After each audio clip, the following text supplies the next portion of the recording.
혈액은행의 검사실, 겉보기엔 아주 조용하지만요. 그 안에서는 매일같이 보이지 않는, 하지만 정말 중요한 탐정 수사가 벌어지고 있습니다. 바로 우리 혈액 속에 숨겨진 미스테리한 암호를 풀어내는 일이죠.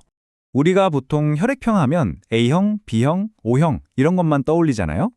근데 그건 수혈 안전을 위한 정말 첫걸음에 불과해요. 진짜 이야기는 그 너머에 있습니다. 사실 우리 혈액 속에는 수백 가지가 넘는 다른 항원들이 있거든요. 바로 이것 때문에 수혈이 생각보다 훨씬 복잡한 일이 되는 겁니다.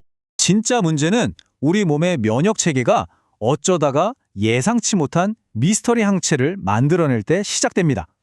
이 항체가 수혈된 혈액을 침입자로 오해하고 공격할 수 있거든요. 오늘의 추리극은 바로 이 잘못된 수배령을 내린 항체라는 범인을 찾아내는 이야기입니다.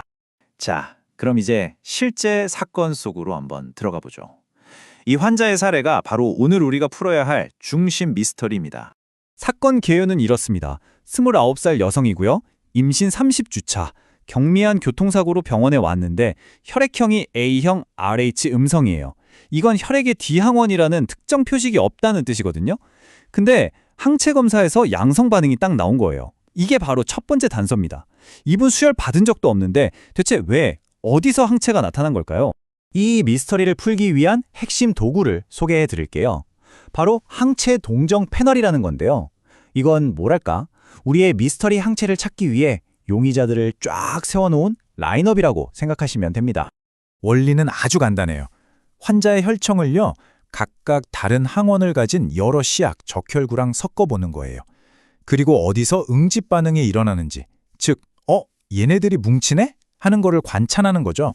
바로 그 반응이 일어나는 곳에 범인을 잡을 결정적인 단서가 숨어 있습니다. 이런 사건을 해결하는 건 그냥 감으로 때려 맞추는 게 절대 아니에요. 아주 체계적인, 과학적인 과정이죠. 자, 우리는 오늘 전문가의 7단계 수사 기법을 그대로 한번 따라가 볼 겁니다.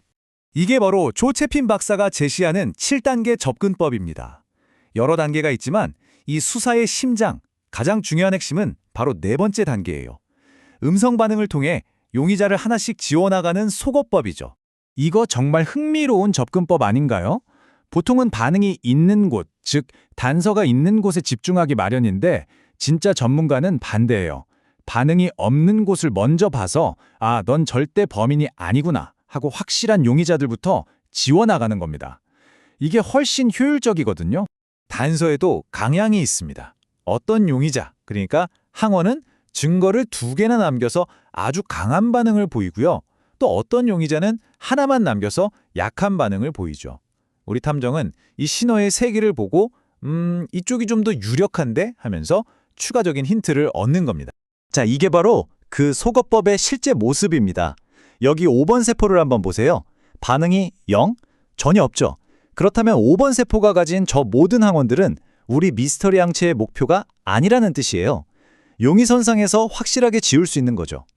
이런 식으로 반응이 없는 세포를 찾아서 그 세포가 가진 항원들을 용의자 리스트에서 하나씩 제거해 나가는 겁니다. 이렇게 불가능한 용의자들을 모두 지우고 나니까 어때요? 이제 몇 명 안 남았죠? 이제 남은 이 유력 용의자들을 집중적으로 신문할 시간입니다. 이 치열한 속어법에서 살아남은 유력한 용의자들입니다. NTD, NTC, 그리고 NTE. 우리 미스터리 항체는 이 셋 중 하나일 가능성이 매우 높습니다. 자, 이제 모든 증거를 맞춰봅시다. 남은 용의자들 중에서 환자의 혈청이 반응한 모든 세포 패턴과 완벽하게 일치하는 건 단 하나뿐이었어요.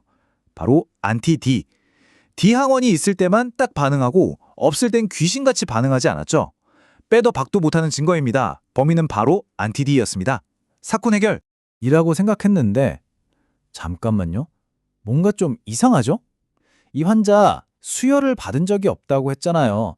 RH 음성인 사람이 NTD 항체를 가지려면 보통 RH 양성 혈액에 노출이 되어야 하는데 대체 어떻게 된 일일까요?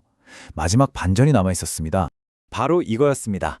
RH 음성인 산모는요, 뱃속의 아기가 혹시 RH 양성일 경우를 대비해서 보통 임신 28주째쯤에 RH 면역 글로불린, 즉 RHIG라는 주사를 맞아요. 그런데 이 주사의 성분이 뭐냐면 바로 우리가 찾던 그 NTD 항체 자체입니다. 그러니까 이 항체는 환자 몸이 위험에서 만든 게 아니라 아기를 보호하기 위해서 예방 차원으로 투여받았던 거죠. 와, 미스터리가 드디어 완벽하게 풀렸네요. 자, 이렇게 하나의 사례를 통해서 우리는 혈액은행이라는 곳에서 벌어지는 정말 복잡하고 정교한 세계를 살짝 엿볼 수 있었습니다. 사실 오늘 우리가 다룬 건 이 분야에서는 꽤나 기본적인 사건에 속해요. 실제 현장에서는 여러 개의 항체가 동시에 나타나거나 반응이 너무 약해서 효소 처리 같은 훨씬 더 복잡한 수사 기법이 동원되기도 하거든요. 이 모든 게 다 환자의 안전을 지키기 위한 보이지 않는 노력인 셈이죠. 혈액 속 작은 항체 하나를 찾는 이 정교한 과정처럼 우리 눈에 보이지는 않지만 현대의학을 안전하게 떠받치고 있는 수많은 시스템들이 있습니다. 다음엔 또 어떤 숨겨진 이야기를 함께 파헤쳐 볼까요?